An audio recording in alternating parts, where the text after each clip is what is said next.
Do you want to know what the hottest device is for 2021? There's one device that I see clinics gobbling up for 2021. It's what everyone's buying. Patients are obviously loving the results, and it treats multiple things.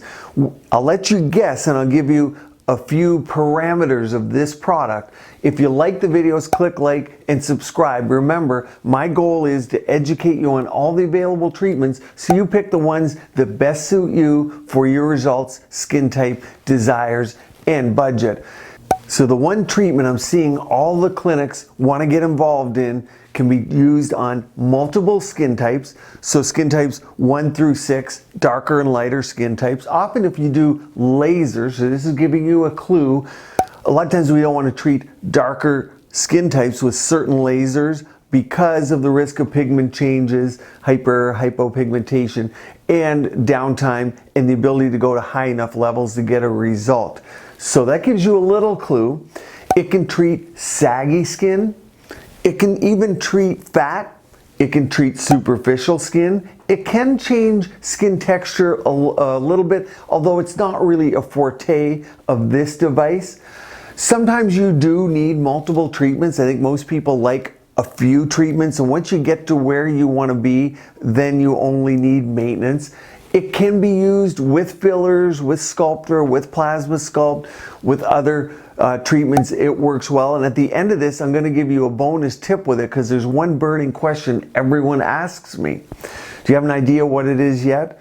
If you guessed RF microneedling, you're correct. It's what people are purchasing. It's what everyone's asking about. And there's so many players, they're wondering which one should I do. I'm going to give you 3 things that you want to look for in an RF microneedling device if you're thinking about having the treatment, or things to ponder depending on what you're trying to target or get. A lot of the confusion stems from the fact that there are so many players.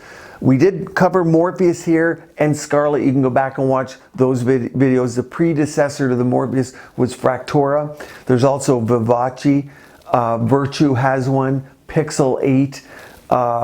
Infini and the newer one, the Genius, are probably 2 standards in the industry. The Infini was one of the first and really gave a name to RF microneedling.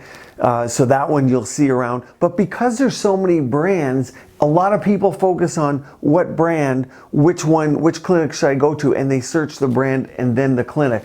Let's talk about that a little bit, because what you're doing here is you're trying to get results for what you're looking for, and you're trying to have it done safely in the minimum amount of treatments for the minimum amount of money. And sometimes those last 2 go hand in hand. So what should you look for if you want RF microneedling, and is it a good treatment? It's absolutely one of the best treatments if you're looking for a lifting, a sag, decrease in wrinkles and fine lines.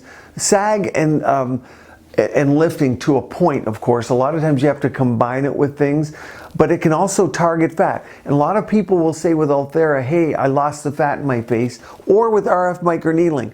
But when I tell you about the 3 things to look for, it will make sense, because we do want to target fat. But where? At the edge of the mouth, the submentum, and sometimes around the jawline, depending on the shape of the jawline. So because things are targeting fat, it's a good thing. And here are 3 things you should look for to get your best result and get fat gone from where you want it, and wrinkles from where you want it, but you want to maintain the fat.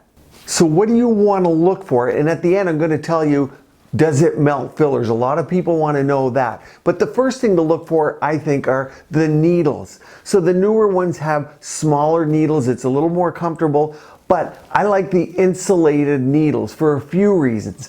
And you can see in this diagram here where the insulated needles can go at different levels, but they're not changing the dermis, and they're not causing dermal damage. In fact, a lot of the heat is kept deep where we want it for this device. Now, if we're trying to get the surface, I would use something like VFR or Viora's fractionated radiofrequency or sublative type treatments, and in that way we're getting the surface of the skin and some deeper levels. But most people are using these devices for lifting, for sag, for fine lines, wrinkles, and acne scarring, and I'm a fan of the insulated type of needles. Just to name a couple would be the Infini, the Genius, and the Morpheus, we covered our insulated style needles. The second thing is the device needs to be able to achieve predictable energy levels to be deep and superficial. So if the device is meant to give minimal effects, a slight glow, has a low energy level, then that's what you're going to get. If you have sag, if you have extensive fine lines and wrinkles, obviously you're going to need maybe more treatments, but each treatment is going to have and need a higher energy level and duration of effect. And something like a profound is going to go for a 3-second pulse duration with quite a bit of energy, but your downtime will be increased. Other products that might affect the dermis, because they're non-insulated needles, the energy level is going to be different because you don't want to affect the dermis too much to get your deeper level heating. And it's all about heating and the temperatures, and that's where the confusion comes in for people looking for skin tightening but losing fat in their face. So the ability of the device to achieve the appropriate energy levels predictably is absolutely key to the result. Number 3, and I think the most important thing, is your technician, the person doing it, whether it's a doctor, provider, whoever you're seeing. A vast amount of experience is needed with a predictable device. So people doing home devices, no name, no brand devices, they don't know where they're getting. A lot of times the needles, how they enter, the machinery to get them to perfect depths, and something like the Genius is going to give feedback to what the energy level is in that area based on many factors. Remember, energy is going to depend upon the fat around it, the hydration of the skin at the time, and many factors. And having that feedback sometimes is nice, especially if people don't have experience with their device.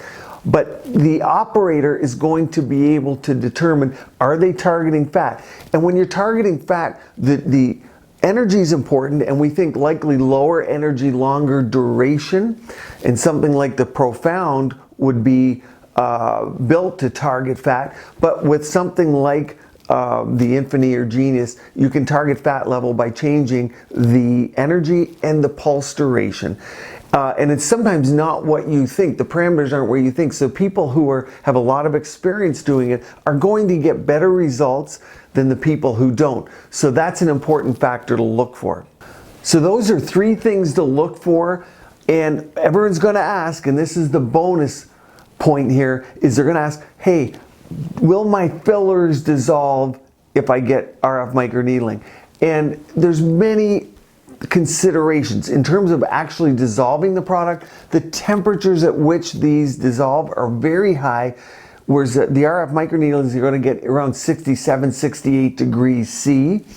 The fillers often melt at much higher temperatures. Actually, melting the filler isn't the issue. However, it's not a best practice to go through the filler, especially depending on what type of filler it is and when it was placed.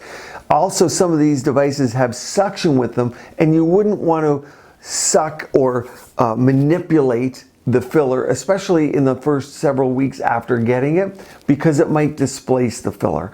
So it's not just about temperature melting the product that's the issue, but it's manipulating the filler and having the filler go maybe where you don't want it to. But in terms of actually melting it, and if you take something like Sculptra, that's a polymer, and again, that has a high melting point, as does PDO. If you look up polydioxanone, has a high melting point. So, and it's very rare for one of these needles to sever a thread because it's hard to even find the threads in the face.